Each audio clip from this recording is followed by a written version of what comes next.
Have you ever looked at someone in power and thought, how the hell did they get there? We've all been there, watching people who seem utterly unqualified rise through the ranks, while the smartest, most competent people are ignored, overworked, or pushed aside. It feels unfair. But what if it's not random? What if the system is built to reward the loudest, not the wisest? Niccolo Machiavelli knew this centuries ago.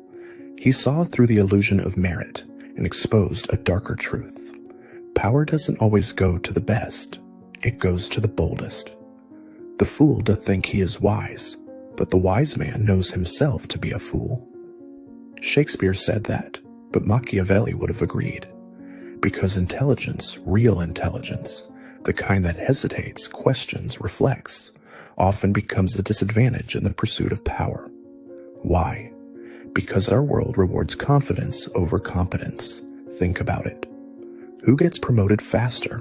The one who speaks the loudest, or the one who thinks the deepest? Who becomes the leader?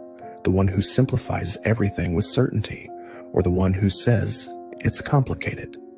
Socrates knew too much and was executed. Julius Caesar promised simple glory and ruled an empire.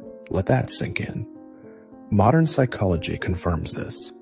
The Dunning-Kruger effect shows us that incompetent people tend to overestimate themselves, while competent ones are painfully aware of their limits. And guess which one inspires more votes? More followers? More investors?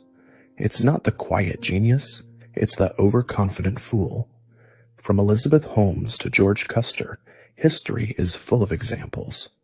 People who radiated certainty even when they had no idea what they were doing, and people followed them anyway. Because when the world feels chaotic, we crave certainty more than we crave truth. And that is how the game begins. So why do we fall for it? Why does the overconfident underachiever so often end up running the show, while the truly thoughtful, capable person is stuck watching from the sidelines?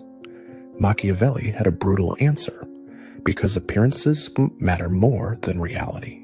In his words, everyone sees what you appear to be. Few experience what you really are. And this isn't just political philosophy, it's cognitive science. Modern psychology tells us that in complex environments, our brains take shortcuts. We equate confidence with competence. We assume the person who sounds like a leader must be a leader.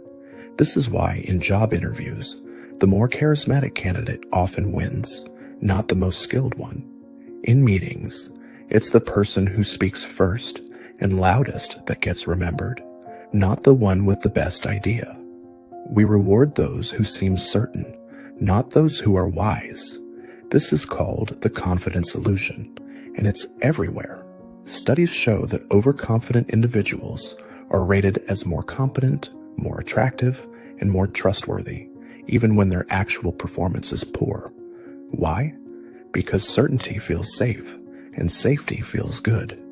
This opens the door to a dangerous cycle. Step 1, act confident. Step 2, get attention.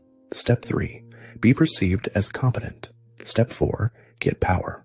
Step 5, surround yourself with people who won't challenge you. And just like that, mediocrity becomes the system. Machiavelli saw this pattern 500 years ago. He warned that rulers often prefer subordinates who are weaker because strong minds are threatening. So the incompetent leader surrounds himself with loyal incompetence, and what was once an exception becomes the rule. Sound familiar? Think of any company, organization, or government where good people slowly disappear and flatterers rise.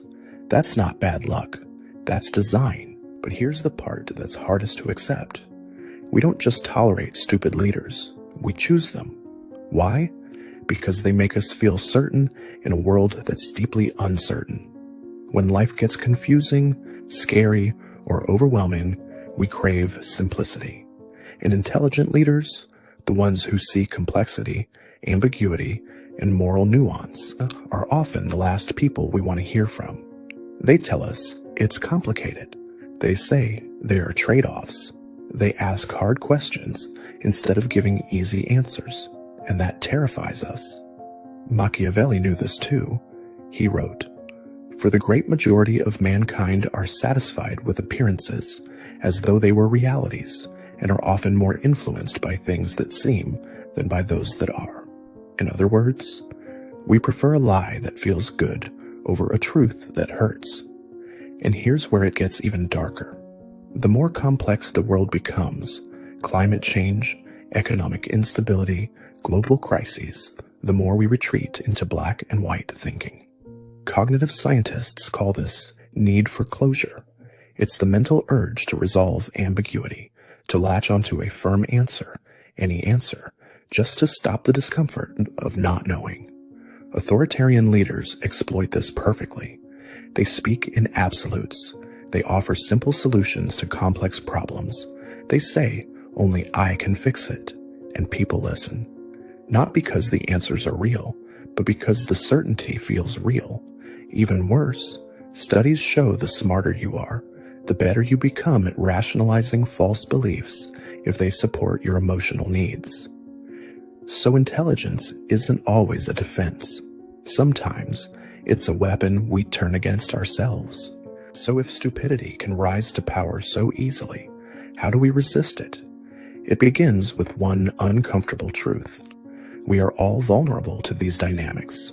No one is immune, but awareness is the first step. When you recognize how power manipulates perception, you can stop being seduced by the show. Here are 3 psychological tools you can use, starting now. 1. Intellectual humility. Be willing to admit what you don't know. Research shows that people who score high in intellectual humility are better at spotting false confidence and less likely to be fooled by it. 2. Media literacy. Question the presentation, not just the message.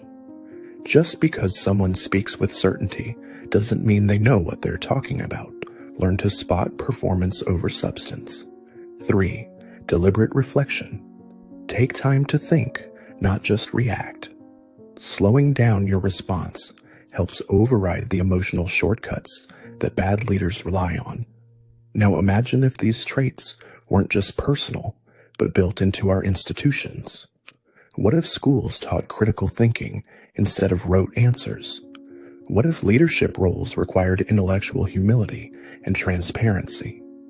Machiavelli wasn't telling us to be cruel or manipulative. He was warning us about those who already are. And his warning is more relevant than ever, because in a time when attention equals power and confidence beats competence, your mind is the battlefield, and every choice you make, who you follow, what you believe, what you share, either protects the system or challenges it.